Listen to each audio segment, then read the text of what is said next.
Good afternoon. Welcome to OG Dweeb. Today I'm going to show you the differences between Sushi Go, Sushi Go Party, and Sushi Roll.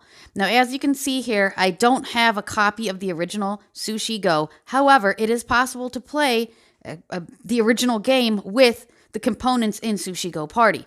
Now, both of these games are for ages 8 and up, play in about 20 minutes. And as I said, Sushi Go Original is 2 to 5 players, Sushi Roll is 2 to 5 players, and Sushi Go Party is 2 to 8 players. As you can see just by viewing the artwork on the boxes, these games are very similar. They have the similar little characters. They have some similar mechanics. However, there are a few differences, and I've seen people going back and forth. Well, which one of these two would I most enjoy? Well, I'm going to go ahead and show you these, and then maybe you can make a better informed decision from there which one you'd like to own. Or in my case, just go ahead and pick them both up. Let's get started. Okay, here we have Sushi Go Party set up to play an original game of Sushi Go. You'll see that the nigiri are included no matter what menu items you choose to play with. However, to play the original game, we've got maki rolls, wasabi chopsticks, dumplings, sashimi, tempura, and pudding.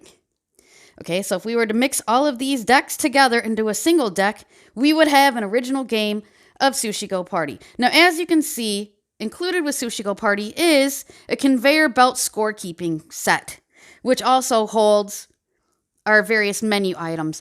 Now, as you'll see here, you've got 8 little, these are cute soy sauce bowls, soy sauce bottles that are used as score markers.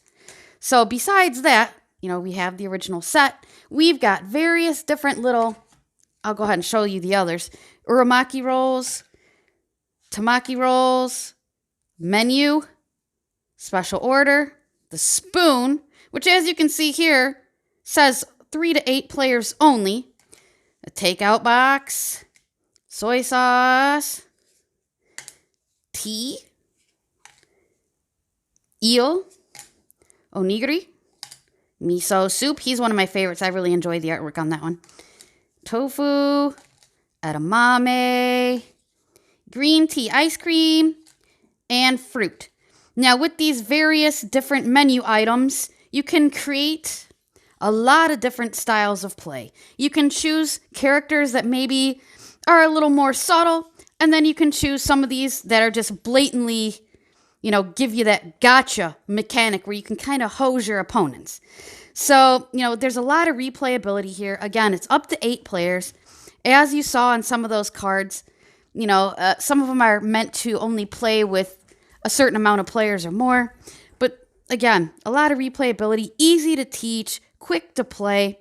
And again, rather than purchasing just the plain old school, $10 Sushi Go game, if you plan on playing with more players or you want more variety, definitely pick up Party. Now, if you're looking for portability, a little bit smaller container, something quick maybe to throw in your D&D bag, you're going to play in between sessions or whatever, or waiting for your session to begin, you may want to just go with the original little small Sushi Go. But I traded my Sushi Go for Sushi Go Party. I went ahead and gave my old copy away when I upgraded to this one, and I'm glad that I did. We've gotten a lot of enjoyment out of this game. As you can see, I really should be sleeving these. This has gotten shown a lot of love. But anyway, there it is. That's Sushi Go and Sushi Go Party. Now we'll go ahead and see the differences with Sushi Roll. All right, and here we have Sushi Roll out on the table. As you can see, I've set up for a 2-player game. When you play a 2-player game, each player starts with 8 dice, much like Sushi Go, and you start with 8 cards. As you can see, there's a few differences, obviously, first of which is the dice. But instead of having chopstick cards, we have chopstick tokens, and we have the menu tokens, as well as pudding tokens that depict 1, 2, or 3 puddings. And we have score tokens as opposed to the little conveyor belt board. Now, the player that has the red trim on their conveyor belt goes first that round. And you just roll the dice every round, each choosing a dice. Like, let's say first round, I'm going to pick this one, and my opponent's going to pick this one. Then we would simply slide our conveyor belts to the left and keep going. Now, with the chopsticks, rather than picking a card from someone else, you simply take their dice and switch them with something else. You have to give one up.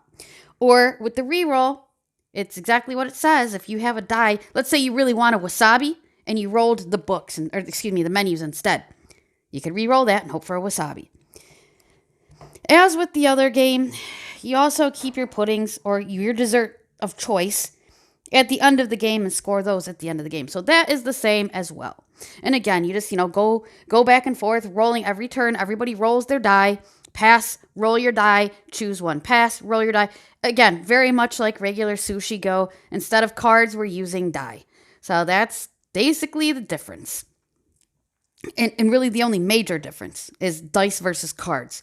Now, then we have a decision to make. Let me get into my thoughts. So, as we've seen with both of these games, we've got a pick and pass mechanism in both of them. The only real difference is cards versus dice. And with Sushi Go Party, you do have some different menu choices, some different playability, some different mechanics can be introduced, for advanced players or for players that like more gotcha mechanics than others. But really, which one do you go with? Well, as I mentioned, for me personally, portability has always been an issue that I consider because we do go camping. Our camper's small. We also go backpacking. You can only take what you can fit into a backpack.